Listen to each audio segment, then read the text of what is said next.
This video is to demonstrate how to run reports. All reports are generally run the same way. The fields in each report are set up to generate specific information your program may be looking for.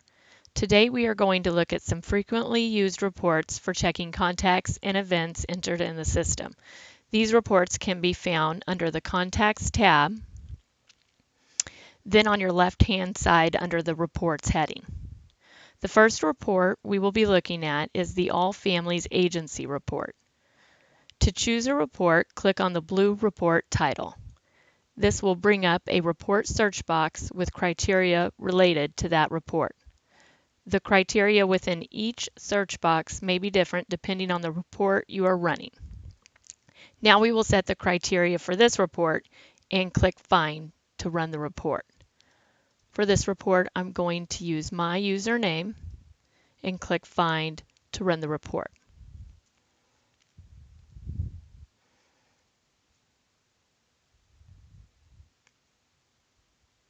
When results appear, you will be looking at the list view of the report. This view is based on the field names you see across the top of your report. Another view you can look at is the summary view. This view will show a list of the groupings and any counts associated with the report fields. Here you can see the two families under my username.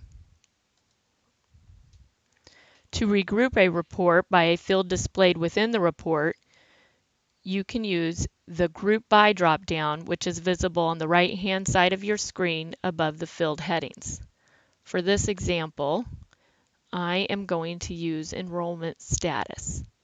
So you choose the drop-down that you want to filter by, which would be any of these headings, and then I'll click Resubmit. This will reconfigure the report with the status that you have chosen.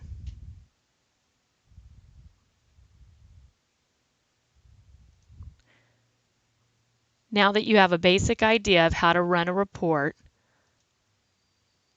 let's take a look at this first report, the All Families Agency report. This report is a good report to help you see where you may need to make some updates to contacts or enter enrollment events. In the two families that I have showing on my report, you can see the first family, Nicole Kraft, and then you can see under the headings across here that each of these fields is populated. Nicole is the primary. There are two children, Taylor and Precious, and it looks like for the most part their information is filled out correctly. If I was looking at this, I see that they are enrolled, which means that there is an enrollment event attached to that contact. One area I do see is that maybe we need to update the birth date here on Precious. To do that, you can click on the source record or magnifying glass over here. You'll see a new tab pops up. I'm going to pick Precious. It will open her contact view. And here I can put in a birth date. Click Save. Closes that view. We can close this view. And if we resubmit the report, we should see this birth date change to reflect what I've just entered. And there you can see her birth date is now March 10th. Other good areas that you can check in this would be the gender. You'll want to make sure you have that filled in. As we said earlier, you'll also want to make sure that the birth date is filled in, that their role is correct, that their enrollment status is populated, their family designation of need, is populated correctly, and their intended intensity of services is populated. We're going to jump down here to Jane Smith, where I've purposely left a few of these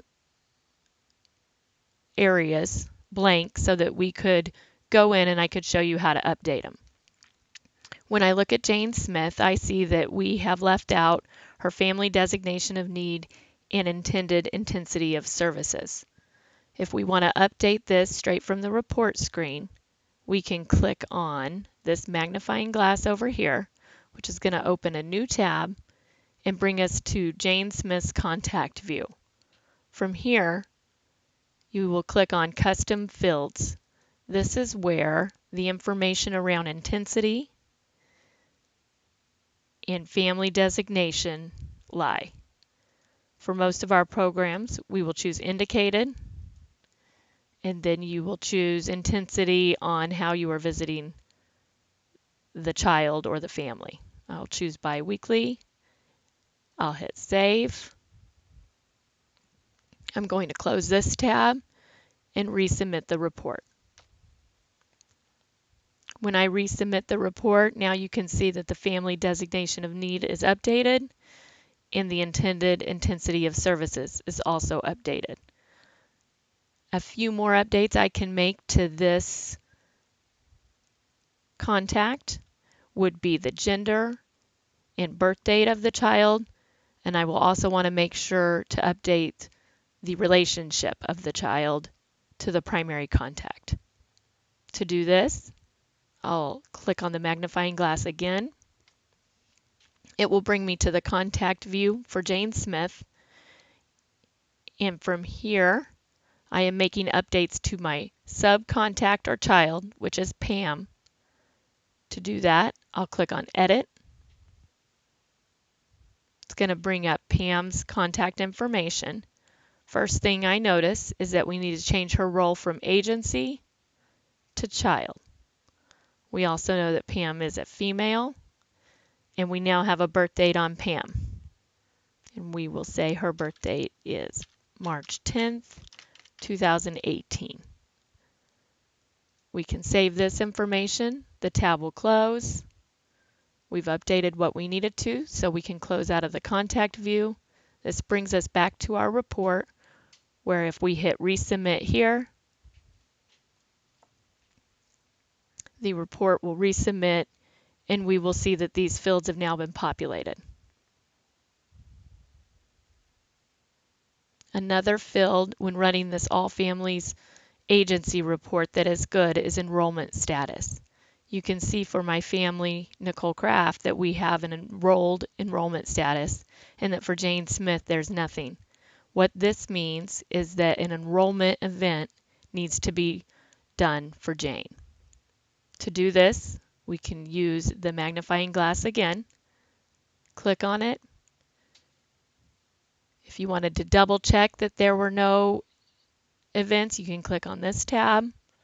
Or if you had events you wanted to just look at, that's a good tab to look at that. But I'm going to go over to more contacts and go ahead and create a child enrollment event.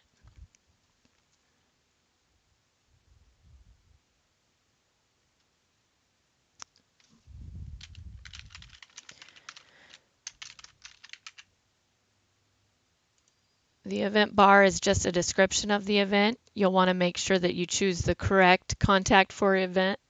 In this case, it's Pam. The event date, if you need to backdate it to add an enrollment at the correct date, you would do that here. And I'm going to go ahead and hit complete and closed because we're starting the event and finishing the event. You'll want to make sure that you pick home visiting for the division field and prevention initiative. Once that's completed, you can hit save and close. This should create the enrollment event for Pam. And then we will look to see that it's reflected in reporting by hitting resubmit on our report. Now we see that Pam has been enrolled into the program.